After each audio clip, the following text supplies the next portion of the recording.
for being here on his birthday. Happy birthday!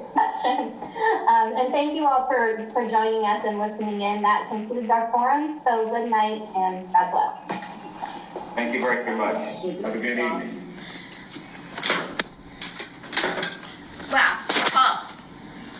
Hey. That was a lot. Justice Matters, bringing some fireworks. Justice Matters. Y'all, let's retire to the parlor. Yeah, we've got We have a lot to talk about. I have a note. Post-forum commentary in the parlor with Dave. You know when you watch the State of the Union address and there's always like a really frustrating follow-up by the opposing party? Right. That's sort of like this. We're going to be, well, it depends what the party is. Hi, buddy. Yeah. So Dave and I are here to talk about the Justice Matters Forum for County Commissioner and some thoughts we had to share because we are putting ourselves in the position and in the hot seat for y'all to be mad about us having opinions as a business. But you know what? Our business is made up of community members who really care. Yeah. So we're just going to have opinions. We're just your neighbor. We're just your neighbor. And here's the thing. I just really support the justice ticket. And here's why. Dave also appears to support the justice ticket because he went in full croissant just hearing about it. Although I apparently can't spell, and I apologize, I spelled Shannon Reed R-E-E-D because I played the clarinet. Worst things have happened, Meredith. Don't beat yourself up over it. For example, Nancy Downwell was a county commissioner for 12 years. Yeah, indeed. And Shannon Reed is a part of what we're calling the Justice Ticket. Not us personally, but like the community. The Justice Ticket is a coalition that's sole purpose is to recognize and root out injustice that is racially and class-based, that creates inequality in our community. This is way overdue. Coalitions are necessary to do this. It's most possible on a local level. So I feel like the problem is we really love Sarah Taliaferro. She's an artist. She's a wonderful person. She's a member of the Justice Matters Coalition, but here's the thing at the end of the day.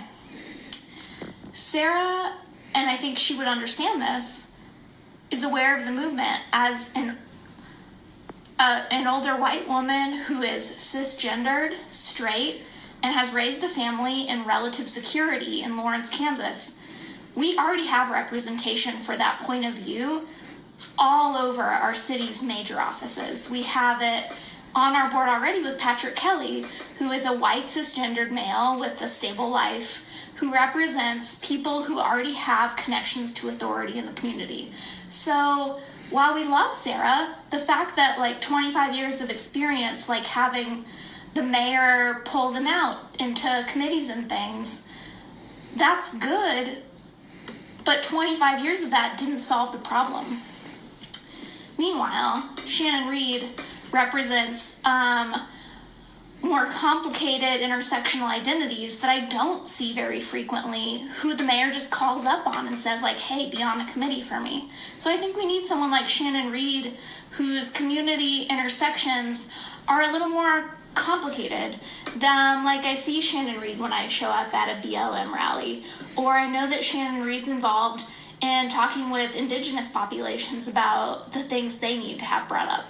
So I can love both of them and see that one of them needs a place at the table more than the other right now. And so for me, that's what this comes down to, is how do we create space for the people who haven't been able to have it before? And I think that's why for us, the Justice Ticket with Shannon Reed is the way to go. It's really hard.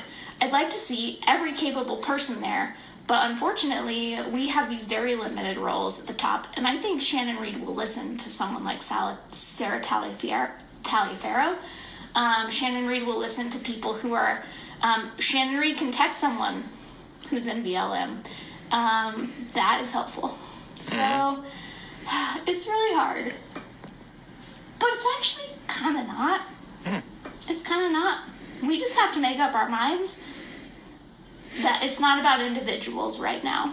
It's about the greater good, which involves collective investment in marginalized communities. And I mean, the collective is a great thing. We're being presented with a great opportunity right now with Shannon Reed, Shannon Portillo, and Cooper Overstreet, the Justice Ticket, already working together and saying they're already ready, they're already committed to working together to make some change in our community here. It doesn't mean I'm detracting from anyone other opportunities, just like, we're trying to build a team, right? Sorry, buddy. We're just trying to build a team right now. You're right. My God. He's so cute.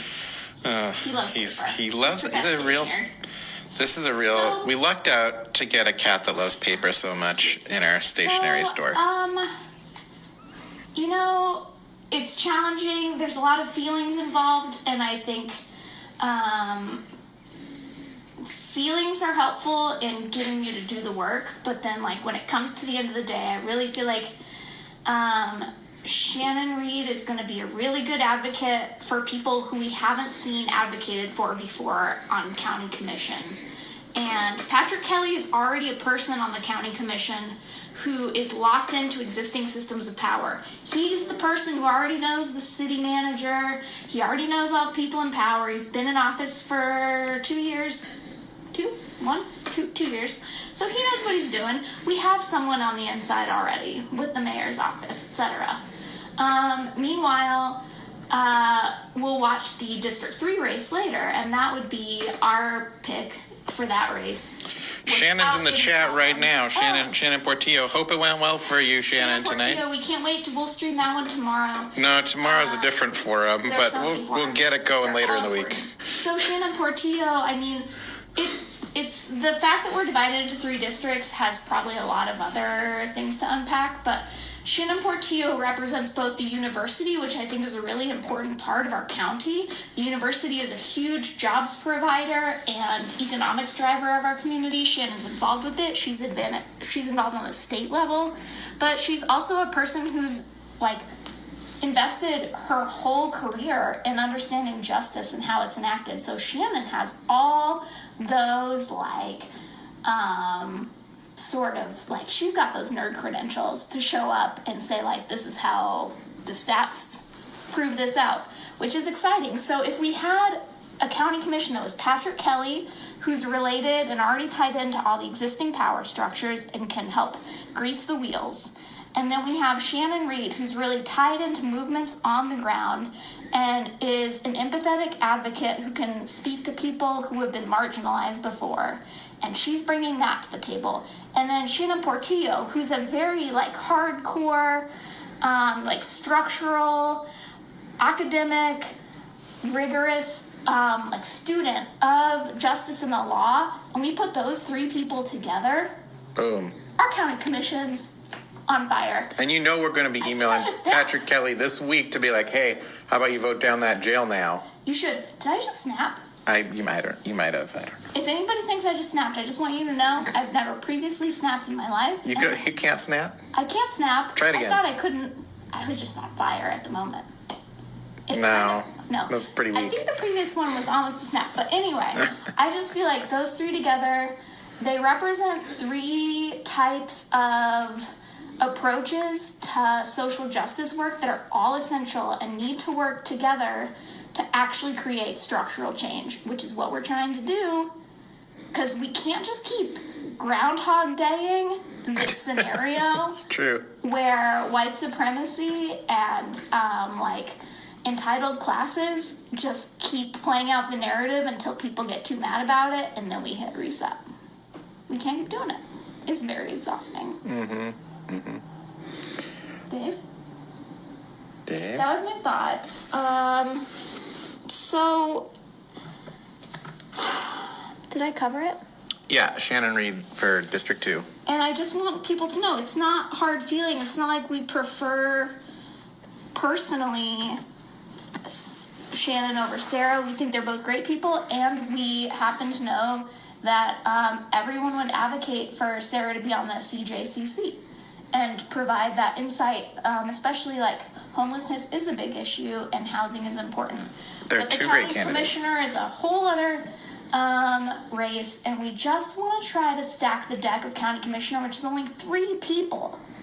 We want it to be 3 people with diverse backgrounds in some way. Somebody who works with the marginalized and understands them. Somebody who's tied into civic powers already and can help speed things up. And somebody who's very aware of the law and understands justice. That feels like boom, boom, boom. That feels like we're writing a novel about how to get this done in Douglas County. And I want to do it. Dave, would you like us to stop streaming all night and just get it done?